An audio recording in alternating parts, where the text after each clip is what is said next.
Good morning everyone, this is your social science class. तो ये हमारे चैप्टर सेकंड का पार्ट थर्ड है। अब वीडियो का पार्ट थर्ड है जिसमें हम देखेंगे अब हमारा topic second, the Russian revolution. In one of the least industrialized European states, this situation was reserved. Socialists took over the government in Russia through the October Revolution. तो अक्टूबर revolution के बाद 1917 में सोशलिस्ट ने अपनी गवर्नमेंट फॉर्म कर ली थी Russia ने। The fall of monarchy in February 1970 and the events of October are normally called Russian Revolution. जो भी कुछ मोनार्ची गवर्नमेंट हट गई थी और 1917 में सोशलिस्ट की गवर्नमेंट आ गई थी। The fall of monarchy of February 1917 में and events of October are normally, जो भी अब अक्टूबर से होता था उसको रशियन रेवोल्यूशन के नाम से जाना जाता था। How did this come about? What were the social and political conditions in Russia when the revolution occurred? जब ये रेवोल्यूशन हुआ उस समय वहाँ के सोशल और पॉलिटिकल कंडीशंस कैसे थे? To answer these questions, let us look at Russia a few years before. अब हम थोड़े से रशिया के बारे में स्टडी करेंगे, वहाँ का पॉलिटिकल और सोशल जो था वो बिहेवियर जानने के लिए। The Russian Empire in 1914. In 1914, Tsar Nicholas second ruled Russia and its empire. तो ये किंग थे जो वहाँ पे रूल करते थे।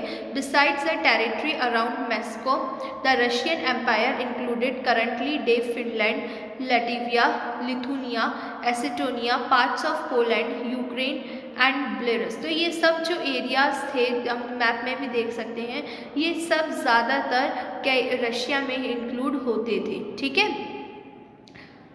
पर करंट डे में ये अलग अलग कंट्री हैं अभी आजकल, लेकिन पहले ये रशिया में इंक्लूड हुआ करते थे। It stretched to Pacific and compressed today central Asian states. तो ये पैसिफिक एशिया तक है, सेंट्रल एशिया से लेके। ठीक है, सेंट्रल कहाँ तक है? पैसिफिक ओशियन तक है, सेंट्रल एशिया से लेके। लेकिन अब ये अलग अलग पार्ट्स में डिवाइड हो गया, इसलिए ये वहाँ तक नहीं रहा। It stretched to Pacific and compromised today's Central Asian states as well as Georgia, Armenia and Azerbaijan. क्या बोलेंगे हम इनको? Azerbaijan. The majority religion was Russian Orthodox Christianity. और जो इस समय मतलब ये कुछ कंट्रीज थे जहाँ पे रशिया जो है टच करता था एशिया की तरफ। ठीक है, इसको हम एटलस में देख सकते हैं।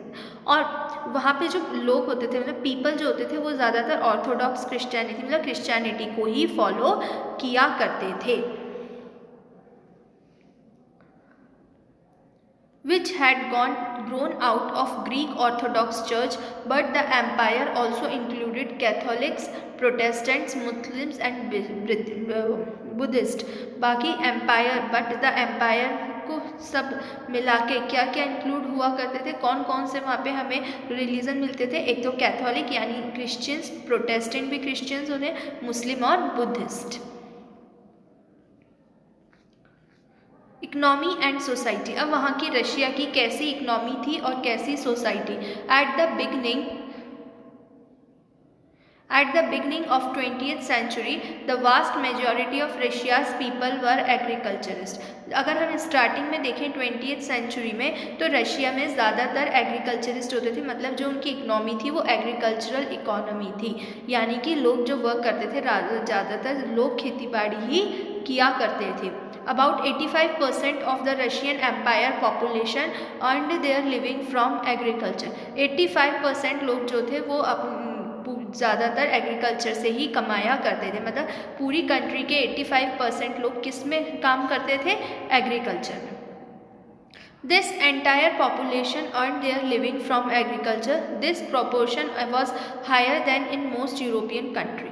यूरोपियन कंट्रीज़ जो थी मतलब यूरोप की और जितनी भी कंट्री थी उनमें एग्रीकल्चर ज़्यादातर इतना नहीं होता था, पर रशिया में किया जाता था। For instance in France and Germany the proportion was between 40% and 50%। ज़्यादातर जो फ्रांस और जर्मनी में एग्रीकल्चर होता था वो 40 या 50% ही होता था।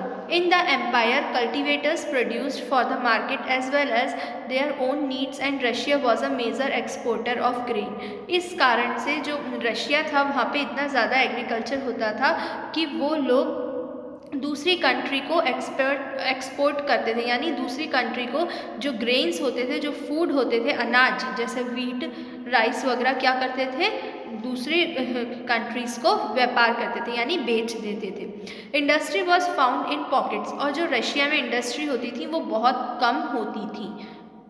Prominent industrial areas were sent Petersburg and Moscow, जो इंडस्ट्री मिलती थी रशिया में वो सिर्फ सेंट पीटरबर्ग या मॉस्को वाले रीजन में ही मिलती थी।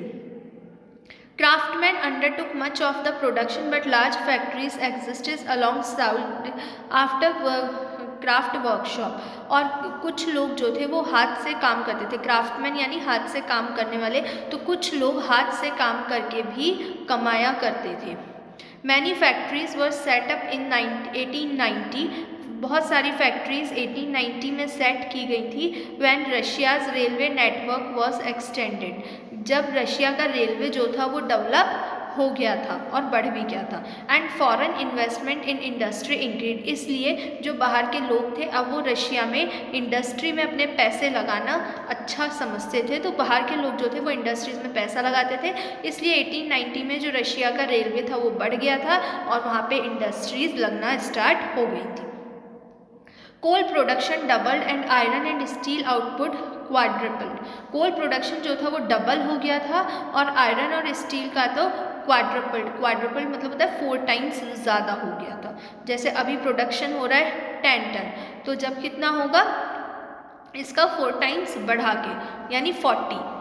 By the 90s in some areas factory workers and craftsmen were almost equal in number। अब यहाँ पे जैसे हमने पहले देखा 85% एग्रीकल्चर होता था, लेकिन अब यहाँ पे फैक्ट्री भी इक्वली पार्ट हो गई थी, यानी एग्रीकल्चर कम हो रहा था और फैक्ट्री बढ़ रही थी। Most industry was the private factory of industrialist, government supervised large factories to ensure minimum wages and limited hours of work। Government इस चीज़ का ध्यान रखती थी कि लोगों की प्रॉपर्टी प्राइवेट थी, क्योंकि इंडस्ट्रियल कोई एक इंसान ही होता था, इंडस्ट्रियलिस्ट जिसकी इंडस्ट्री होती थी वो भी एक इंसान होता था, पर गवर्नमेंट ये ध्यान रखती थी कि हर इंडस्ट्रियलिस्ट अपने वर्कर को कम से कम टाइम काम करवाए और उनको उनकी wages they. But factory inspectors could not prevent rules being broken, और जो फैक्ट्रीज पे ध्यान रखते थे, इंस्पेक्टर होते थे, वो भी ध्यान रखते थे कि जो इंडस्ट्री है वो अपने रूल को ना तोड़े। इन craft unit and small workshop the working day was sometimes 15 hours, जैसे कभी कभार तो वर्किंग आवर्स कितने होते थे 15 आवर्स, कंपेयर्ड विद 10 और 12 आवर्स इन फैक्ट्री। मतलब कोई अगर किसी छोटी जगह काम करता था स्मॉल वर्कशॉप वगैरह में, तो उसको वहाँ 15 घंटे काम करना पड़ता था, पर फैक्ट्री में 10 या 12 घंटे ही। Accommodation varied from rooms in dormitories, तो इस तरीके से जो चीज़ें थी वो बिल्कुल कहीं ना कहीं अब सही होने लगी थी। Workers were divided social groups, जो वर्कर्स होते थे वो भी सोशल ग्रुप्स में डिवाइडेड होते थे। Some had strong links with the villages from which they came, और कुछ वर्कर के बहुत स्ट्रॉन्ग लिंक होते थे जहाँ वो विलेज से आते थे, उन विलेजेस से। Other had settled in cities permanently, और कुछ लोग सिटीज़ में ही सेटल हो जाते थे, लेकिन कुछ लोग ऐसे होते थे जो अपने विलेज से बहुत ज़्यादा कनेक्टेड होते थे, तो वो विलेज में रहना या अपने काम के बाद वहाँ जाकर रहना पसंद करते थे। Workers were divided by skill, workers जो थे वो अपने स्किल पे, अपने काम करने के बेसिस पे अलग अलग उसमें डिवाइड करे गए थे। A metal worker of Saint Petersburg recalled metal workers considered themselves aristocrats among other workers. अब जो मेटल वर्कर्स होते थे वो अपने आप को दूसरे वर्कर्स के कंपैरिजन में एज एरिस्टोक्रेट्स माना करते थे, मतलब अपने आप को ज़्यादा ऊपर या अपर क्लास का या हम कह सकते हैं रिच मानते थे। Their occupation demanded more training and skill, क्यों?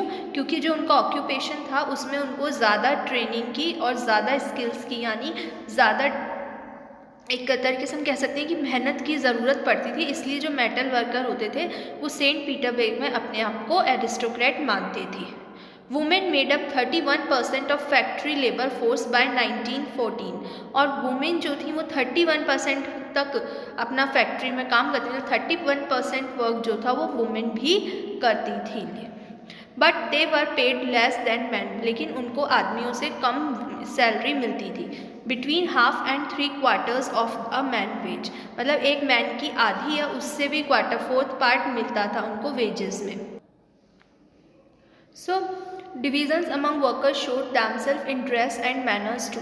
सो जो वर्कर्स होते थे वो अलग अलग उसमें डिवाइडेड होते थे और उसी तरह से उनकी जो ड्रेसेस होती थी वो भी होती थी, मतलब जिसका जैसा स्किल होता था उसकी वैसी वैसी ड्रेसेस होती थी।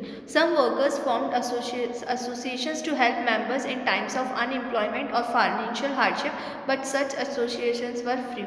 और कुछ ऐसी एसोसिएशंस भी होती थी जिनको मेंबर जब वो अनएम्प्लॉयड होते थे या फाइनेंशियल हार्डशिप होती थी, मतलब उनके पास मनी नहीं होता था, उस टाइम पर ज्वाइन कर लिया करते थे। Despite divisions, workers did unite to stop work when they disagreed with employers about dismissals or work conditions. अगर ऐसा होता था कि जो वर्क करते थे इंडस्ट्री में यानी वर्कर्स, वो कभी कभार अपने जो उनके हेड होते थे यानी एंटरप्रेन्योर से खुश नहीं होते थे, तो वो यूनाइटेड होके स्ट्राइक करते थे, ठीक है, काम करना बंद कर देते थे और फिर वो कहते थे कि आपको हमारी ये बात माननी होगी। These strike took place frequently in the textile industry. जो ज़्यादातर स्ट्राइक होती थी वो टेक्सटाइल इंडस्ट्री यानी जो कपड़ों की इंडस्ट्री होती थी वहाँ पे होती थी during 1896 to 1897 and in the metal industry during 1902। सो 1896 से 1897 के बीच में ज़्यादातर स्ट्राइक टेक्सटाइल इंडस्ट्री में होती थी और 1902 में मेटल इंडस्ट्री में। In the country side peasants cultivated most of the land. और जो कंट्री साइड यानी कंट्री के बाहर के एरिए में रहते थे वहाँ पे लोग ज़्यादातर आज भी खेती बाड़ी ही करते थे यानी एग्रीकल्चर करते थे। But the nobility, the crown and the Orthodox Church owned large property. पर जो सबसे ज़्यादा प्रॉपर्टी और पावर होती थी वो चर्च के पास होती थी। Like workers peasants too were divided, they were also deeply religious, but except in a few cases they had no respect for the nobility. Nobles get their power and position through their service to the Tasar, not through local property.